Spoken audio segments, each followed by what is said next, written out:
அன்னைக்கு எதிர்ச்சியா ஒரு வீடியோ பார்த்துட்டு இருந்தேன்.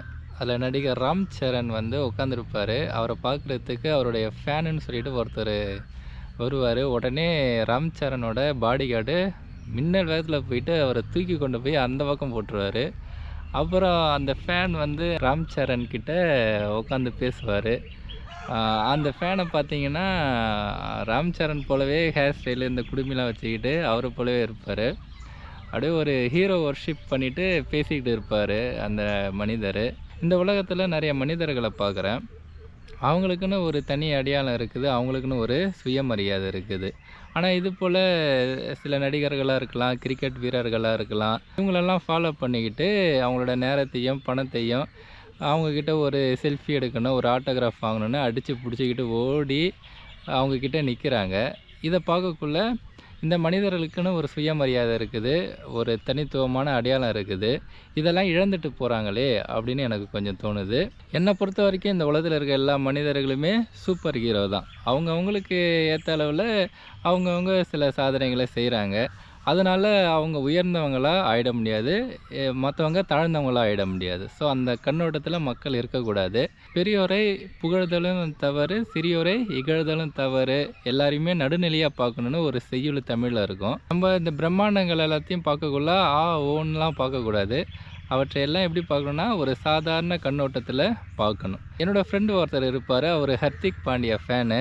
அவரோட வாட்ஸ்அப் டிபிலெல்லாம் அந்த ஹர்திக் பாண்டியா ஃபோட்டோவை தான் வச்சுருப்பார். நான் அவர்கிட்ட சொல்லுவேன், ஏய் நீயும் ஹர்திக் பாண்டியா போல தான், நீ ஏன் அவரோட ஃபோட்டோ வச்சுருக்கிற? உன்னோட ஃபோட்டோவை வாட்ஸ்அப் டிபியில் வை, உனக்குன்னு ஒரு அடையாளம் இருக்குது, அதை ஏன் நீ வந்து மறைச்சிக்கிற? ஹர்திக் பாண்டியா அடையாளத்துக்கு பின்னாடி ஏன் நீ போய் மறைஞ்சிருக்கிற? உன் அடையாளம் ஒன்று தனித்துவமாக அந்த உலகத்தில் இருக்குது, அதை வெளிக்கொண்டு வா, உன்னோட ஃபோட்டோவை வை அப்படின்னு நான் சொல்லுவேன். இது போல் பெரிய பெரிய மனிதர்களை பார்த்து இன்ஸ்பயர் ஆகுறதுலாம் தப்பு கிடையாது. அவங்க உழைப்பிலேட்டு நம்ம வந்து கற்றுக்கலாம். ஓகே, இந்த மாரி உழைச்சா நம்மளும் நல்ல நிலைமைக்கு வரலாம் அப்படிங்கிறத கற்றுக்கலாம். ஆனால் அதுக்காக அந்த மனிதரையே நம்மளோட மைண்டில் வச்சுக்கிட்டு அவரோட ஃபோட்டோவை வச்சுக்கிறது, அவர்கிட்ட போய் செல்ஃபி எடுக்கணுன்னு அடித்து பிடிச்சி ஓடுறது, அவரோட ஆட்டோகிராஃபை வாங்கணுன்னு ஓடுறதுங்கிறதுலாம் கொஞ்சம் நம்மளோட சுயமரியாதையை இழக்கிறோமோ, நம்மளோட தனித்துவமான அந்த அடையாளத்தை இழக்கிறோமோ அப்படின்னு எனக்கு தோணுது. இன்னொரு உதாரணம் சொன்னால் இன்னும் கொஞ்சம் நல்லா தெளிவாக புரியும். இப்போ நம்ம தமிழ்நாட்டில் சூப்பர் ஸ்டார் ரஜினிகாந்த் இருக்கார் இல்லையா, அவர் இந்த நடிகர் ராம் சரணை பார்த்தா எந்த கண்ணோட்டத்தில் பார்ப்பார்? அவருக்கு ஈக்குவலாக தான் பார்ப்பார். நம்மளை போல் இவரும் ஒரு நடிகர் தான் அப்படிங்கிறத போல் பார்ப்பார். ஆனால் ராம் சரணை பார்த்தோன்னே ஓடி கட்டி பிடிச்சிக்கிட்டு அவர்கிட்ட ஆட்டோகிராஃப் வாங்குவாரா, செல்ஃபி எடுப்பாரா ரஜினிகாந்த் சார்னு பார்த்தீங்கன்னா அதெல்லாம் செய்ய மாட்டாங்க.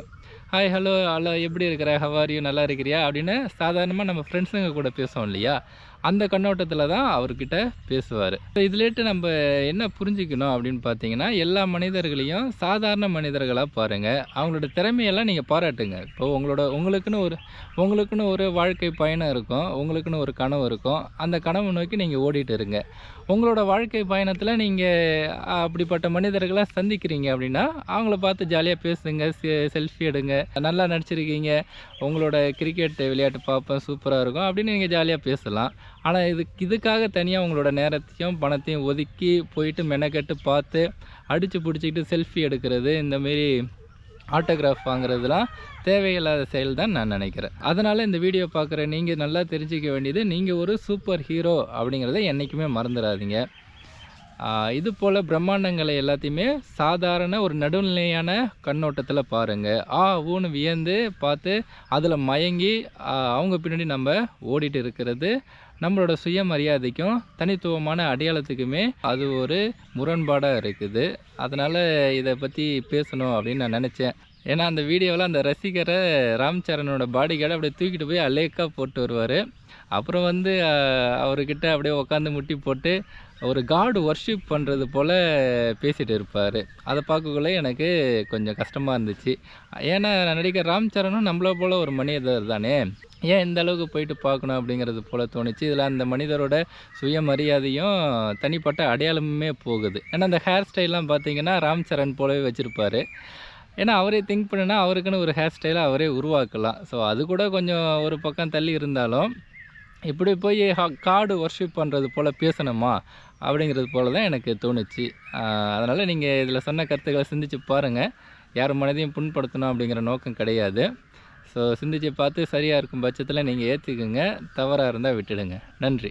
மறக்காமல் உங்களோட லவ்வபுள் பிரதருக்கு நீங்கள் லைக்கும் சப்ஸ்கிரைபும் பண்ணணும்.